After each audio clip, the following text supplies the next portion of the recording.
Bianca da Silva Miguel, eu tenho 26 anos e a minha cidade de origem é Andradina, que é uma cidade aqui do lado. Ela também fica no interior do estado de São Paulo, dá cerca de 75 quilômetros daqui.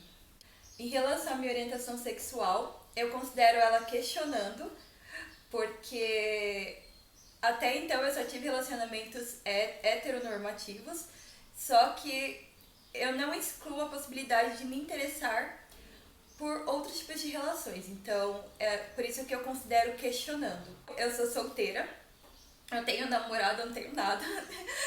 Eu tenho, acho que uma planta só na minha casa, praticamente. E eu não tenho filhos. E nem pets. E eu acho que, teoricamente, eu só sou mãe de plantas. Eu divido um apartamento com uma moça que está no mestrado da engenharia civil. Ser mulher na minha família é uma situação. Tem muitas mulheres na minha família, então eu não sou filha única, mas eu e a minha irmã, que eu tenho uma irmã, nós temos uma diferença um pouco grande de idade. Nós temos 7 anos de diferença. E uma coisa que é legal é que meu pai ele sempre gostou muito de ser pai de meninas. Ele fala pela questão do que ele gostava do fato das meninas serem sempre afetuosas, serem ele gostava porque eu e a minha irmã a gente ia muito bem na escola, a gente não fazia muita bagunça, então ele falava que isso era que ele gostava e ele sentia muito orgulho de ser pai de meninas. Meu pai ele nunca teve aquele comportamento muito de ser aquele pai que prende, que não gosta que a filha saia, ou que não gosta que a filha estude. Ele sempre apoiou, pelo contrário, ele sempre apoiou que eu e minha irmã fizéssemos faculdades, que nós seguíssemos uma carreira. Em relação a ser mulher na minha família, sempre foi, assim, claro que tem uma cobrança, principalmente agora que eu já tô chegando perto dos trinta e eu não tenho interesse, por enquanto, de casar ou constituir uma família. E a minha família, ela cobra um pouco isso. Inclusive, eu sou a única solteira, entre aspas, da minha geração. E eu sou a mais velha. E aí fica com esse...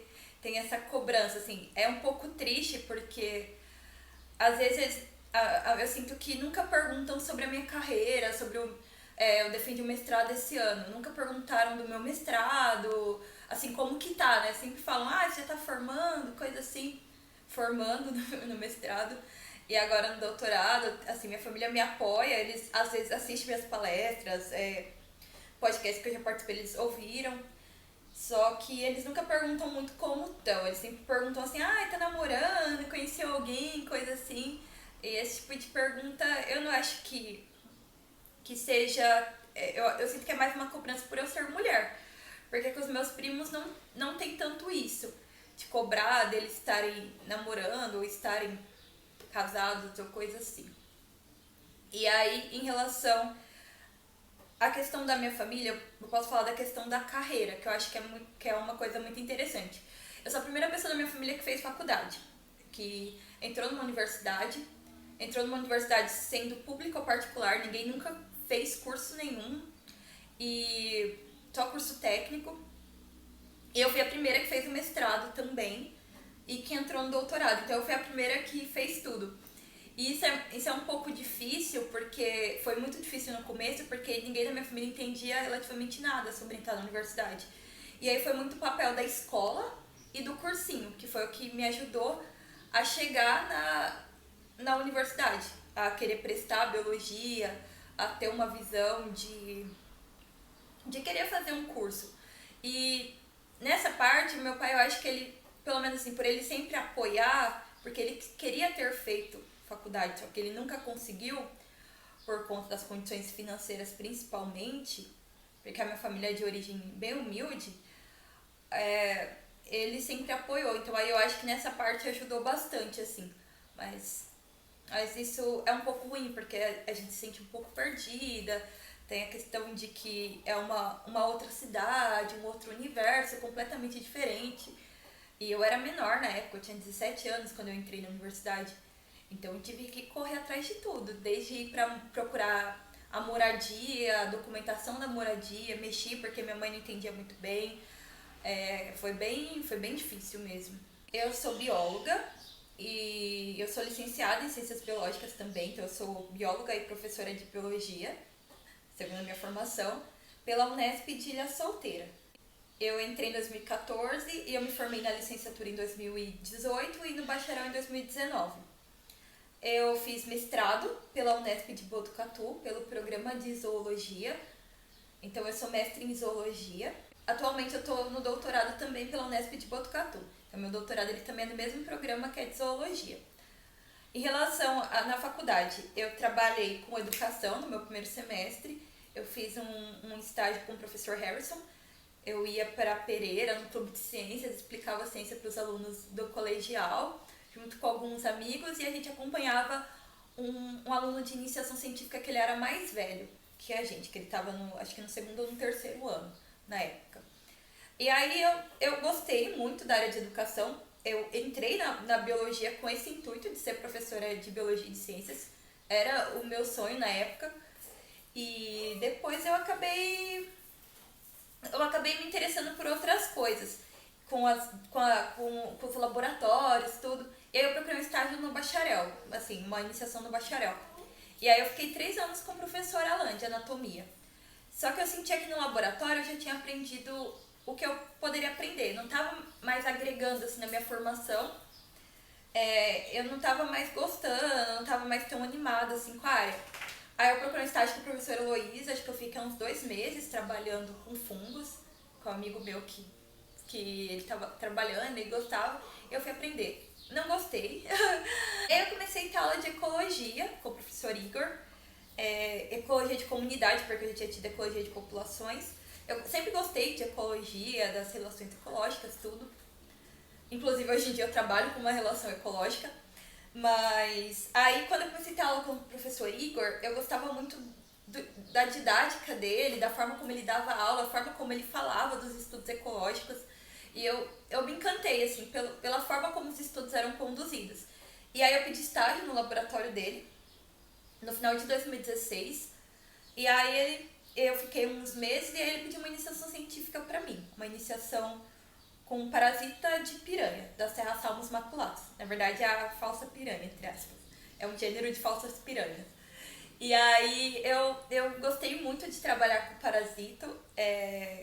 Eu gostei muito de estudar a relação parasita-hospedeiro. Eu acho que foi a relação ecológica que eu mais gostei de todas, assim.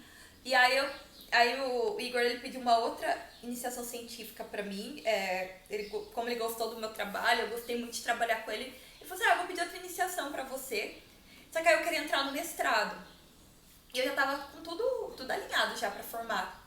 Faltava só o TCC, eu já tinha acabado as disciplinas, eu já tinha entregado a documentação de estágio, tudo. Só que eu queria entrar no mestrado, só que a gente tinha um medo na época de eu ficar sem bolsa, por conta do meu currículo, tudo. E aí o que eu fiz?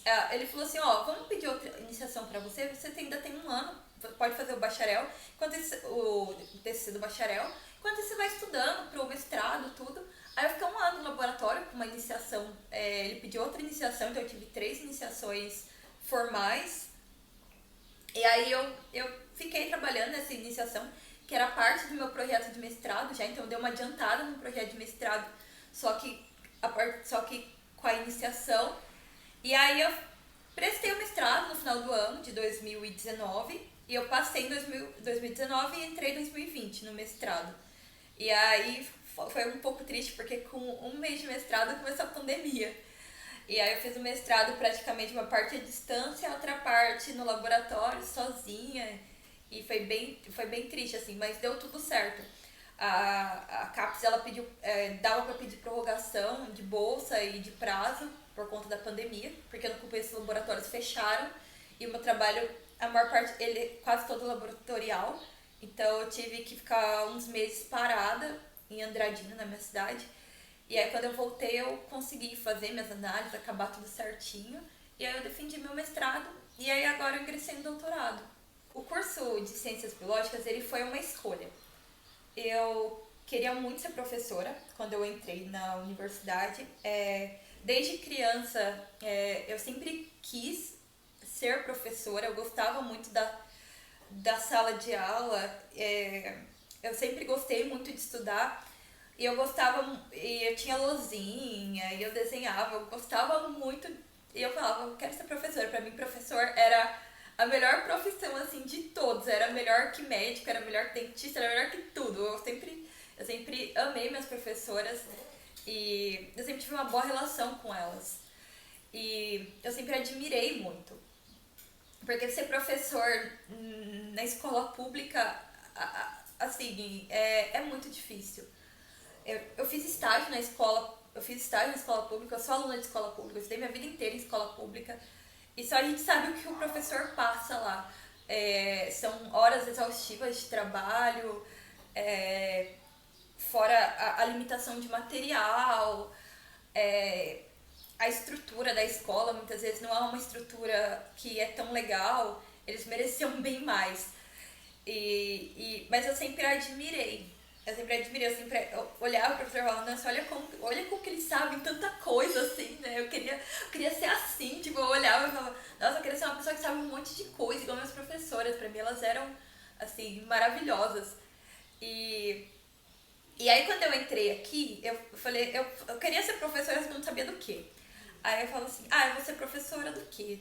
Eu gostava muito de ciências, de biologia, eu sempre gostei muito, mas eu gostava de literatura. E eu não gostava de gramática, mas eu amava literatura. Eu gostava de ler, de conhecer sobre os movimentos literários. E aí eu pensei assim, vou prestar os dois. E aí no Enem eu joguei biologia na UFMS e joguei letras e literatura numa UFMS também. Só que era, eu esqueci o nome da cidade, mas era mais lá pra lá, na MS. Aí eu passei nas duas e eu tinha, só que eu falei assim, eu acho que eu vou tentar Ilha Solteira, porque o curso de biologia lá tem o bacharel, eu posso fazer os dois, tudo. É, eu não pretendi exercer muito bacharel na época, mas era mais uma formação que eu achava que ia agregar. E aí eu optei por vir pra cá. Eu falei assim, acho que eu vou pra ilha mesmo. O curso lá, me parece, eu gostei mais da estrutura daqui, então eu vim pra cá. E por que eu gostava de ciências? Eu sempre gostei muito do meio ambiente, assim, eu sempre achei fascinante, assim. Eu lembro quando eu tinha 10 anos, eu ganhei uma viagem lá pro litoral norte do estado de São Paulo, lá pra São Sebastião. E aí eu vi o mar pela primeira vez, tipo, foi um prêmio da escola, eles selecionavam o melhor aluno do ano e aí eu acabei ganhando. E aí na hora que eu vi o mar, eu falei, caramba, isso é o mar, tipo, eu lembro que eu olhava toda aquela vegetação em volta, assim, eu falava, gente, olha só, eu sou parte disso, né? Só que assim, eu morri de medo do mar, né? Primeira vez que eu vi. Claro, é um mar, um monte de água e você é uma criança de 1,40 de altura, assim, 1,50. Eu era uma criança mais comprida, assim, eu era uma criança de 1,50. Aí eu vi o bar e falei, cara, vou morrer aqui, né? Mas eu gostei, eu me encantei, eu queria conhecer mais. E aí eu sempre gostei muito de filme, tipo Procurando Nemo, Vida de Inseto, esses filmes mais voltados mesmo pra natureza.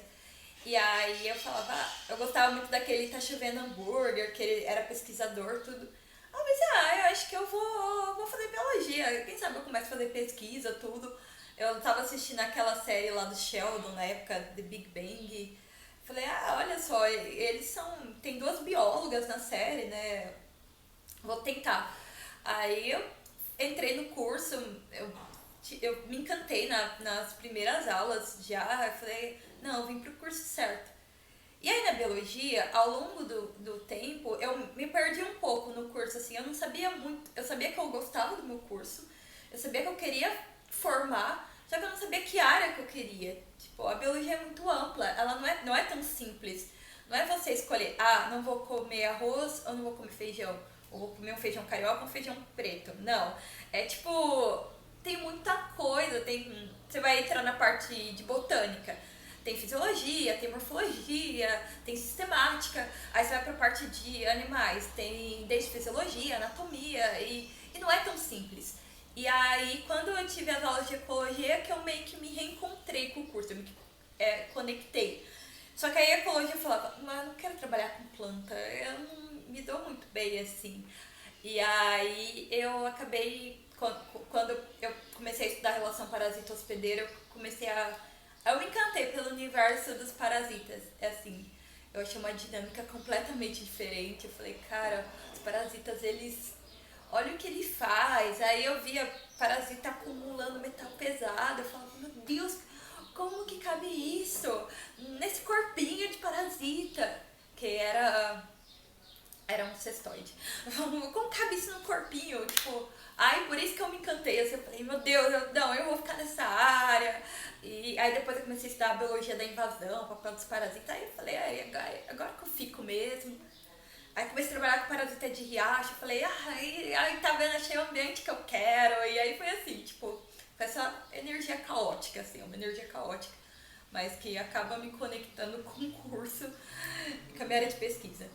A minha linha de pesquisa eu investigo a fauna parasitária de peixes nessa região neotropical, no país do Brasil mesmo. Então, eu já trabalhei com peixe de reservatório, que foi a piranha, aqui do Rio Paraná. Eu já trabalhei com peixe lá do Pantanal, que é o mandi-prata. E no mestrado eu trabalhei com duas espécies de lambari. Então, eu trabalho com esses peixes. Só que o que eu tento ver? Eu tento ver mais a questão ecológica. Então, no mestrado, eu tentei entender o papel dos parasitas no processo de invasão biológica ou no processo de introdução de espécies. Na verdade, não pode se caracterizar como uma invasão porque ainda não sabe o efeito desses lambaris sobre a comunidade. Então, para caracterizar uma invasão, tem que ter toda essa. Tentar entender esse efeito. Só que essa espécie é uma espécie que foi introduzida. Essas duas espécies, na verdade. E aí, o que eu tentei traçar uma linha de pesquisa. Tem uma hipótese na ecologia que é a hipótese de escape do inimigo.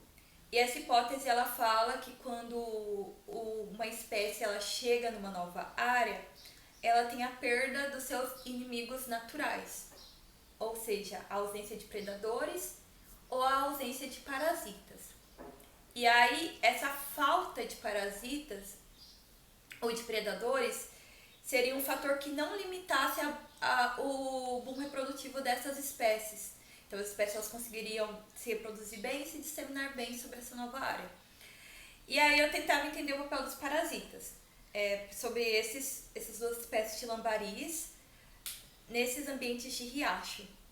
E por que riacho? Porque riacho eles são ambientes, do ponto de vista parasitológico, eles são menos explorados do que outros ambientes hídricos. Rios, lagos, reservatórios, pisciculturas, geralmente esses ambientes eles acabam sendo mais explorados do que ambientes de riacho, nesse sentido parasitológico. Então, eu tentei entender se essa hipótese ela também se aplicava para riacho. E aí eu investiguei isso por 2 anos. E agora eu vou começar com uma nova linha de pesquisa, também vai ser parasita hospedeiro, só que eu vou tentar entender o papel do desmatamento sobre a fauna de parasitas, se influencia. Porque o riacho ele tem uma dinâmica com o ambiente externo. Então a energia do riacho geralmente ela vem do que está no entorno. E aí eu quero tentar entender se uma área florestada ela tem uma relação, o riacho ele vai na verdade vai influenciar na fauna de parasitas, um riacho que está florestado, um riacho que não está florestado e um riacho que tem pastagem. Então vou comparar esses 3 ambientes com 4 espécies de peixes.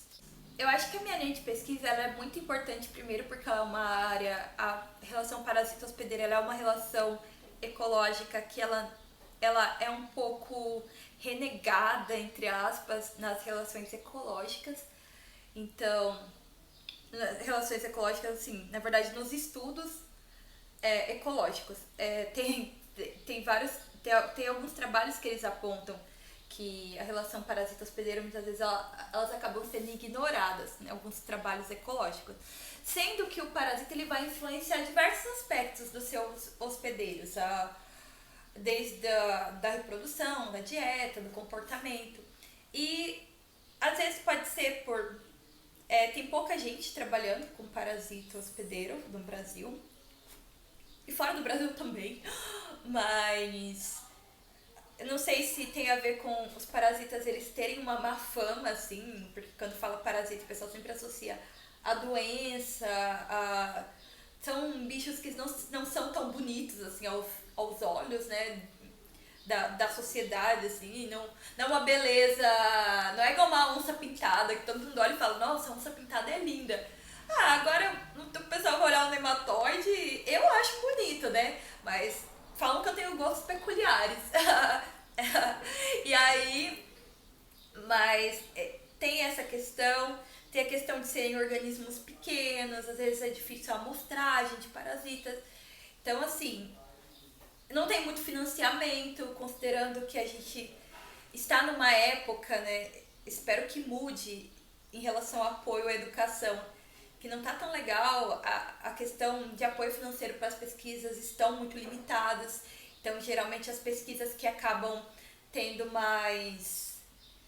é, que acabam recebendo mais apoio financeiro são pesquisas que têm uma grande importância econômica, porque querendo ou não, eu trabalho com peixes que não são peixes de interesse econômico, eu trabalho com peixes silvestres que não são comercializados, assim, o que eu trabalhei que tinha mais interesse econômico era o lambari, mas comparado a uma tilápia, a um tucunaré, ele não tem tanto interesse econômico como. E tem esse detalhe também que eu trabalho com ambientes... Os riachos, eles não são ambientes que são caracterizados também pela importância econômica. E isso é um pouco triste, porque os riachos, eles são ambientes extremamente ameaçados. Eles são ambientes menores, eles são ambientes restritos, eles têm uma dinâmica diferente, por exemplo, de um rio. E os riachos, eles estão ameaçados desde assoreamento, poluição, introdução de espécies, são várias coisas. E eles acabam não recebendo a relevância e a atenção que eles merecem. Esse ambiente de água doce está extremamente ameaçado. E eu acho que a maior importância é que eu tô indo para uma área que não tem tanta gente trabalhando. E eu acho que tem muita importância terem novos pesquisadores indo para essa área. Tem o impacto também de eu ser uma mulher, uma mulher negra indo trabalhar com peixes de riacho. Eu acho que isso é muito importante para até mesmo... às vezes eu vou dar palestra em escolas. Eu sempre, quando eu vou dar palestra em escolas, eu trabalho mais a questão racial, porque eu faço parte do Nujins e do Nabisa. E aí eu entro nessa questão, principalmente das relações etno-raciais. Às vezes eu trago um recorte de gênero. E eu acho que é muito importante que as meninas em escola vejam uma mulher negra aqui na Unesp e sintam que está próximo delas. Que também eu acho que tem a importância de eu estar lá e de que outras pessoas como eu têm que acessar esses ambientes. É necessário. É necessário pessoas de escola pública chegando na Unesp, é necessário mulheres negras na Unesp, mulheres cis, mulheres trans, homens trans, homens negros. Eu acho que a Unesp ela é um ambiente extremamente elitizado, assim como as irmãs dela, a USP, a Unicamp. A universidade ela é um ambiente marcado por pessoas privilegiadas e eu acho que é necessário que outros corpos ocupem a universidade. E esses corpos, eles tragam essas vivências para a pesquisa. Então, assim, é humanizar mais a pesquisa.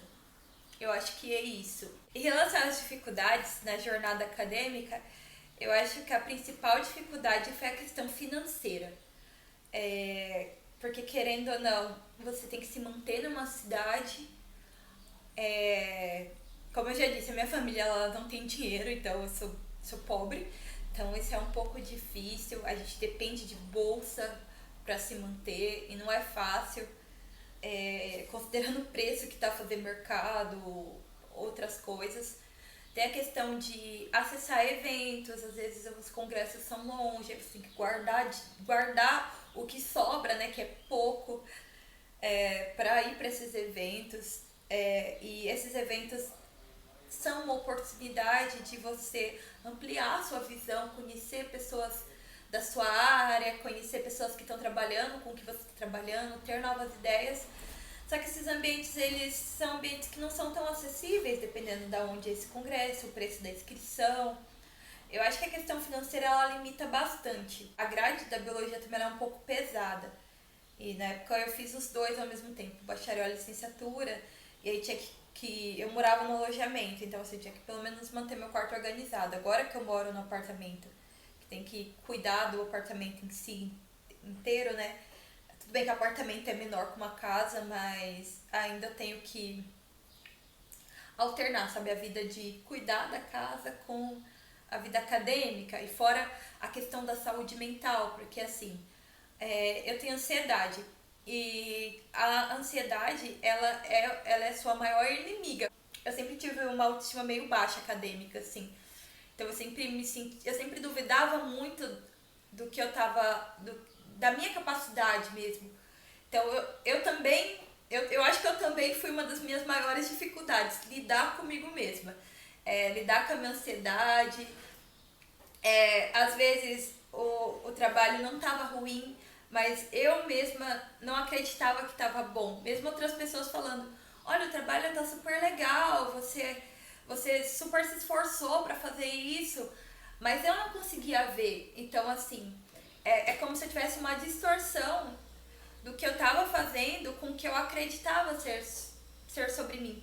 Então, eu acho que a questão financeira e a minha relação comigo mesma, que já foi uma relação muito tóxica, que hoje em dia eu tô melhorando bastante, eu tô caminhando, né, é um processo, mas eu acho que tanto eu quanto a questão financeira são as maiores dificuldades, assim, para realizar minha pesquisa e para carreira.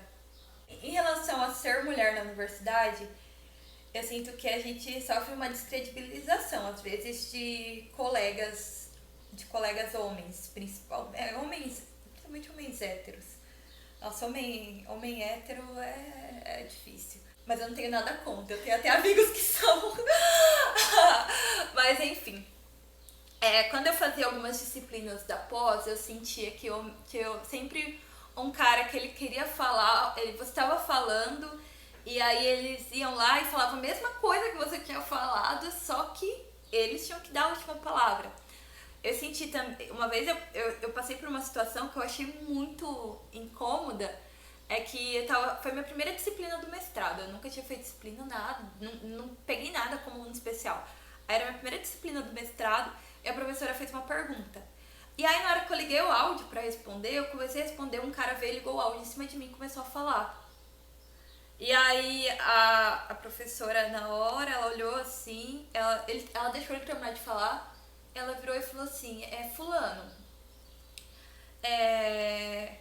você pode deixar a Bianca concluir o raciocínio dela? Porque você ligou o áudio em cima dela. E aí ele virou e falou assim, eu não tinha percebido. Aí ela falou assim, mas ela tava falando.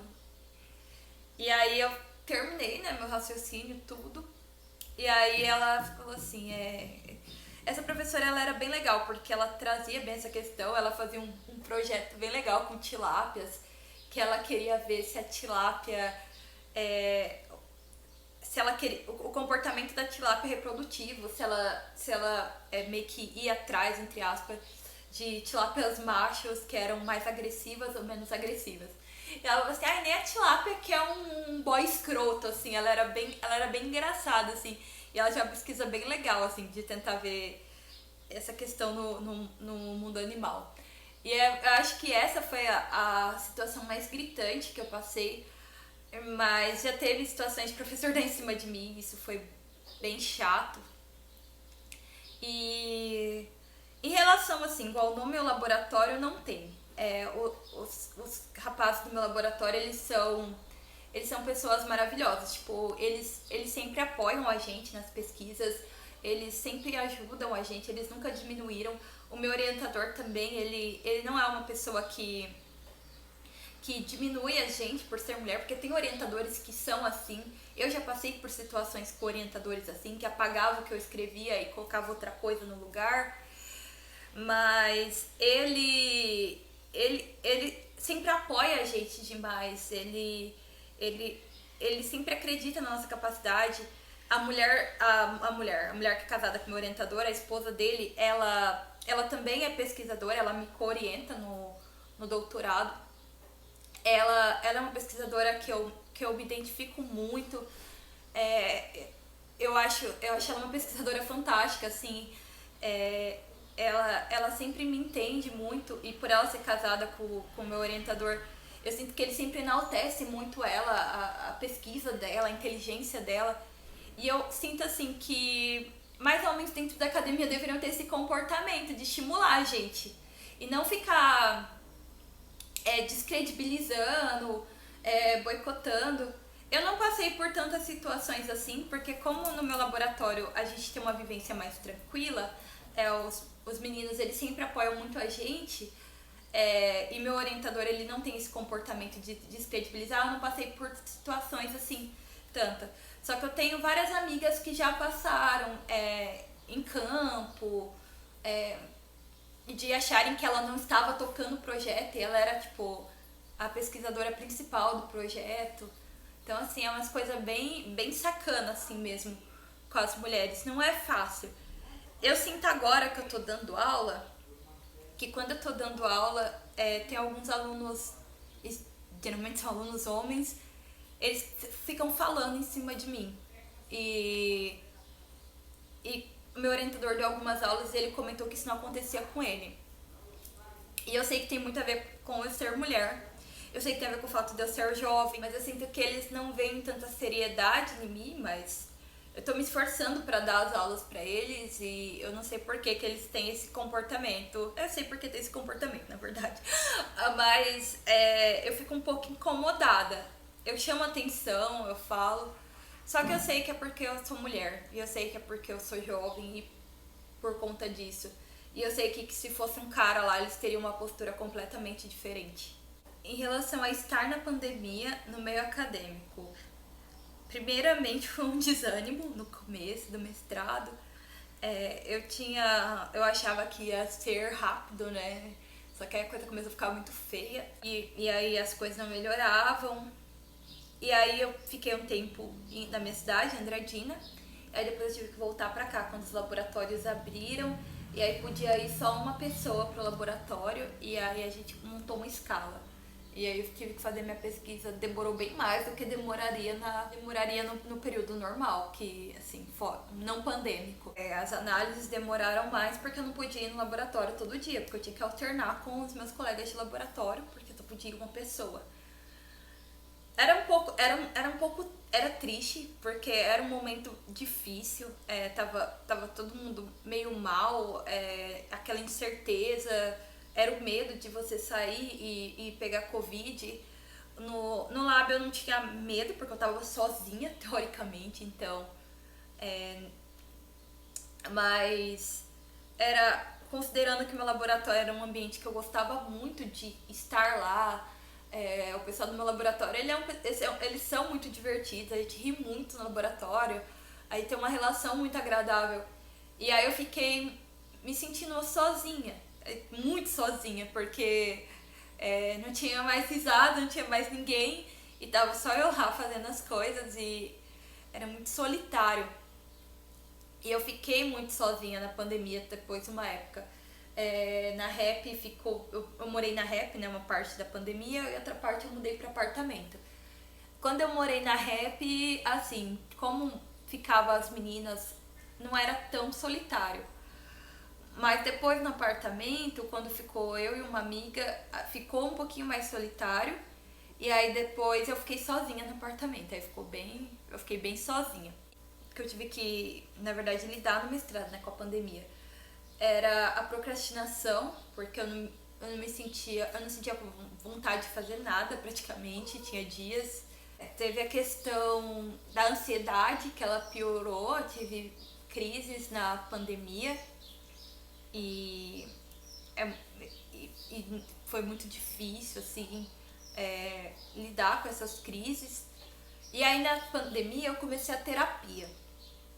Eu comecei a terapia em grupo primeiro, eu fiz acho que uns 3, foi uns 2, 3 meses de terapia em grupo. E aí, pela Unesp. E aí a Unesp, aí como a gente fez certinho a terapia, tudo, aí eu fui encaminhada pra terapia individual, que eu tô há 1 ano. E eu acho que a terapia, ela me ajudou muito, muito, muito, assim. Não só com a questão da pandemia, mas a questão de lidar comigo. Porque na pandemia eu fui obrigada a lidar comigo, com a minha casa. Então, de um certo modo, eu comecei a trabalhar em coisas que eu não trabalhava. Eu comecei a perceber coisas minhas e aí eu comecei a trabalhar essas coisas com o auxílio da terapia. A gente teve que se reinventar, né? Começar a conversar no virtual. A gente chegou a fazer uns cafés virtuais, eu e alguns amigos. Mas não é a mesma coisa, nem se compara. Fora a situação que o Brasil tava, que era uma situação horrorosa. E eu não tive nenhum parente que faleceu na pandemia, assim, de Covid. Mas a minha mãe teve amigos que faleceram. E assim... é muito difícil a pandemia, assim, pensar no que ela causou.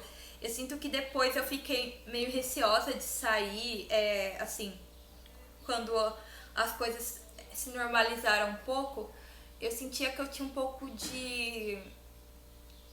Eu não gostava mais de estar em ambiente com muitas pessoas e...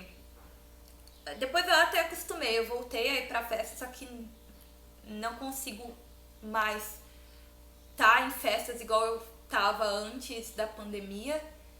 E eu sinto que também pode ter um pouco a ver também com a idade, porque eu envelheci, todos envelhecemos, mas com 3 anos praticamente na pandemia. Mas quando eu entrei na pandemia, eu tinha o quê? 23 anos. Eu saí agora, né? A gente estamos entrando nesse novo período.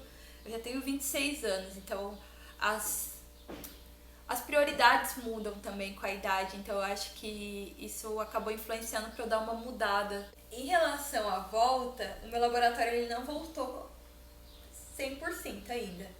O meu orientador, ele tem um bebê, ele teve um bebê na pandemia e o bebê não estava vacinado, então a minha orientadora, que é casada com ele, ela não frequentava o laboratório igual antes, ela não tinha como ela frequentar, porque o filho dela não estava vacinado.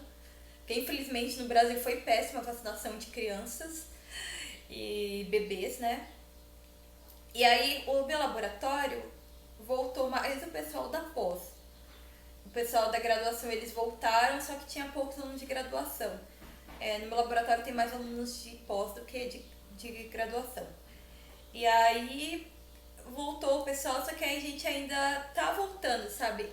Eu tô sentindo que agora que o pessoal tá começando a voltar a frequentar o laboratório, mas esse semestre passado não ia tanta gente, então sempre ficava tipo 2, 3 só no laboratório.